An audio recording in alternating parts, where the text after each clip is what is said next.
There, this is Marcia coming to you from sunny Florida and my little Markets of Sunshine studio. Okay, the other day I did a video on showing you how to use this handy dandy little yo-yo maker made by Clover, and my hands were not in the frame, so I'm standing up today watching the video so that I can see from my phone that yes, indeedy-weedy, I am in the frame. So here's the little disc. Again, let's start over from start to finish. And what we're going to wind up with are these cute little yo-yos. So I have a whole little batch right here, and I'm sure you can see them very well. Okay, and I'm going to use this beautiful batik fabric. If you're not familiar with batik, it's generally, which you see it's a little muted on this back side, but generally they are just as vibrant on both sides, so it doesn't really matter. But even if I wanted to use this muted side, which I very well could, but this has a lot of stitching in it, which is very unusual for batiks, and they're very expensive fabrics, but this particular one I just couldn't resist. And so this is going to go as a page in my fabric journal. We're doing the challenge. So this is going to be step 6, part 6 of that series. So I go back and you'll see the first one, and I'm doing the thumbnail so that it's the same for each one so that you know it's the challenge. So it's easier to find the videos.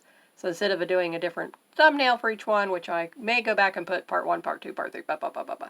Okay, so I may do that, I don't know. So this is going to be one page. I absolutely found this today and I said, I love it, the green.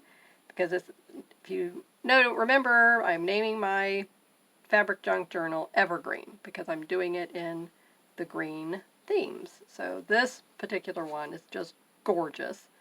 And I'm going back through now and trying to find other fabrics and making little cutouts. And so applique type things. All right, now let's get down to what we're here for today. I'm going to show you how to use this cute little yo-yo maker. So you want to cut your fabric and you want a 1/4 inch just about so that it covers, see the little slits, the little openings, you want the fabric to cover over that because you're going to pull it down back like this as the needle goes through. So I'm hoping that these threads are not going to give me a problem. I can see this one here is a little bit too close, so you just have to keep wiggling it. So this little notch here, and then here's the little line here. So you just line them up, and you hear the little click, then you're good to go. So let's go ahead, let me cut the little 1/4 inch for you. And as I explained in the other video, all the explanation was clear. It was the stitching that wasn't clear, so I apologize for that. Please bear with me, be patient, but thank you so much. Because I said, well, I was hoping that it was, coming through, and then when I went back and I was watching different parts of it, and I saw a little yo-yo thing at the end, so anyway. And I can understand you want to see me do the whole thing from start to finish so that do you want to invest in one of these? Okay, here we go. Alrighty, now you want to turn it away from you so that you're looking at the back, and you just fold this down. Get one of the little knobs, fold the fabric down, and you're going to come in here behind it. You can feel the fabric with your finger here, so you see that it's folded down. And then just come right in here with your needle. Don't go into that little notch. You want to go into this one. So there's a little space here. You don't want to go into that. You want to go into these little U shapes right here next to it. So you want your knot to be on that outside. And I like to leave a little bit like this so that when you come back around, you're going to come back in this first space, but you want to have a little tail so that you can grab hold of it because you're going to need that when you're forming the yo-yo. Okay, and as before I told you, it takes me about 10 minutes, more or less, to do this. So just bear with me here, but as you can see, this is how quick and easy it is to do. So I'm just using my finger to feel that I have the fabric pulled down. I'm using just my eye to make sure the needle's coming in right here. So again, after you do these a number of times, then you don't have to sit here and go back and forth like this and like this. I mean, it's just crazy. This is the way you have to do it anyway. You wouldn't be able to see where the slot was from that back part. All you want to make sure back here is that you have the fabric, in fact, folded over. And I just keep my finger there, keep going back and forth. Ah! Ouch. Try not to stab myself, which, ugh, cursed needles. They are so sharp. Oh, I hope I don't bleed. And these particularly, they're called sharps for a reason.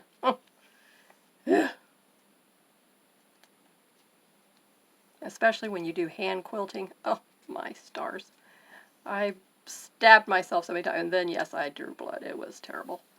I had to wind up putting Band-Aids on my fingers so that I would quit stabbing myself. Just goes with the territory. Especially when you're doing things like this.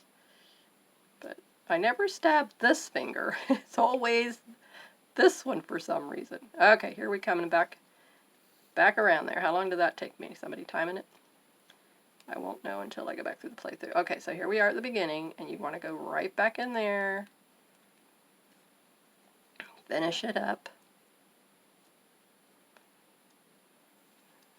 Hope everybody's seeing this clear as crystal. Okay, now, you take the little thing, and you're going to just push right here on this opening. Unsnap it. Lay this part down. You don't need it. Just remove the fabric a little bit. Take the little disc out. Put it back in its little holder. And put it where you know you're going to find it again, because I have to put it in a drawer over here because I have so many containers. And so I have the other two, but I haven't found them yet, which I told you that in another one too. Okay, so what you're doing, you pull this thread that the needle's with, and you just keep your finger in the middle, and then you get to a certain point. All right, you just want to make sure these little folded over edges are going down. Now what I do is I just take and pull the string toward me and pull the gather away from me, okay?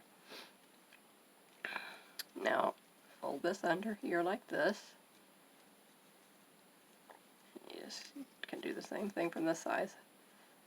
See, look, I just kind of get it, pull it where it's around my finger, have it come up here. Now, get the tail, which is in here somewhere. Okay. And you pull the tail, and then that closes it up nicely for you. And I think it's stuck on that sequence.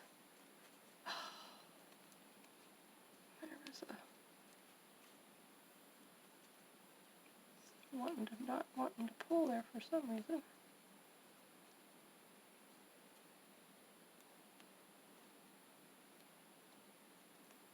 Where's the rest of that?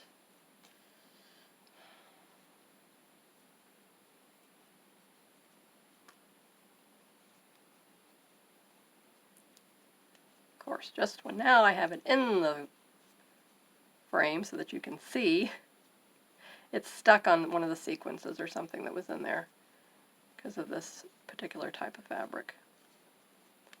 Let's see if I can get it to come on around and down there. Okay, I just had to work with it. There we go. Okay, we got it. So you just have to, sometimes you just have to work with the little gathers anyway to get them to come out the way you want. This one's going to be a little bit loose, but I'll work with it. So now, because this would have pulled tight enough, come out longer, then you tie the two ends together, so like I was showing you before. So I don't know if you saw that. But that's not enough for me. So what we're going to do, just to close this off, is what I do a lot of times anyway. So don't yell at me because I'm taking so much time fiddling with this. It's just one of those things that gets you a little bit irritated when it doesn't turn out like it's supposed to. But I was debating when I was using this fabric because I said, you know, it has all this stitching in it. And I thought, I wonder if that's going to turn out good anyway, but this way I can fix it. Alright, I just stabbed myself again. Okay, now just cut that little piece of there off. cut that piece off, flush there. And then you have your cute little yo-yo. So see, it turned out anyway. Ha ha ha. Okay. So I hope now you know how quick and easy it is to use this little flower. So I will watch it before I post and make sure everything came out hunky-dory like it was supposed to. Now I'll save this little piece to use in some upcoming snippet rolls, and then that is going to be gorgeous. And I'm working on my pages. So this will be page 4. I have 3 pages completed. And I have a new way of sewing the signatures in. I am not going to do it the way I saw Artsy May do it. That's where I saw this to begin with, which I make a lot of fabric journals, and I generally sew mine in. I don't use, sometimes I will do it hand sewing, that bookbinding method. I have used grommets before, but this particular one, instead, I'm going to sew it straight down the middle here. That is going to be a whole lot easier. So I made mine differently than how she did hers. She did hers in individual, like little signature type things, and then she had to sew each one in, which that looked really complicated and frustrating. So for me, I said, okay, how can I do this where it's going to be easy for beginners? Because I have a lot of beginners who are going to be taking part in this challenge, and from our Facebook group, Junk Journal Junction. So I'll have the link for that, which you go back in the videos, you'll see the link is posted for it. And the link name is Fabric Ingenuity, because that was what the lady named it to begin with, but then she changed it later on to Junk Journal Junction, but that name somehow stuck. So anyway, but this is quick and easy little Clover yo-yo maker. Oh, I just love this. Isn't it adorable? Okay. I think I'm just going to use this up and make more yo-yos out of this, because look at how pretty that is. I just love that. And it's going to go perfect with how I'm doing the little crazy quilt pattern here. I was thinking, because I've already done the 3 pages this way, but now I was going to do either a log cabin quilt pattern, something really simple and basic for the other pages. And I don't know, this would be, I may just do 5 pages, because you're going to have, when you fold it, you'll have 5 pages on both sides, so that would be a total of 10. So I'm thinking this would be that I'll do 1 more page. So this is so colorful. This will be the centerpiece. Okay, so this will be the one that when you open it up, so this will be what you'll see first, and then the other pages, of course, will be that way. Oh, I just love it. Gorgeous. Okay, so please subscribe to my channel, and thank you so much for everyone who is subscribing and supporting me and commenting and liking, sharing, because all of that really, really helps new channels. And established channels, it helps as well, but us new people, it really, really is helping us now to get our channels seen. I have an Etsy shop, though. It's like all this stuff, I've got to keep it straight. Where am I? Who am I talking about?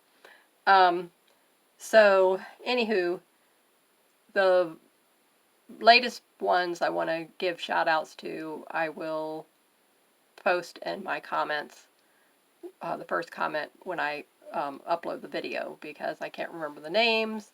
I remember one, it was, I think, Tranquil something, but I don't want to just say, I think, such and such. I want to get it right. So, but thank you so much to those ladies. Really appreciate it. And ones who have less than 1,000 subscribers, one who have over 1,000 subscribers, and that really, really means a lot. That says a lot about you as a person to help a new channel when you already have, thousands of subscribers yourself.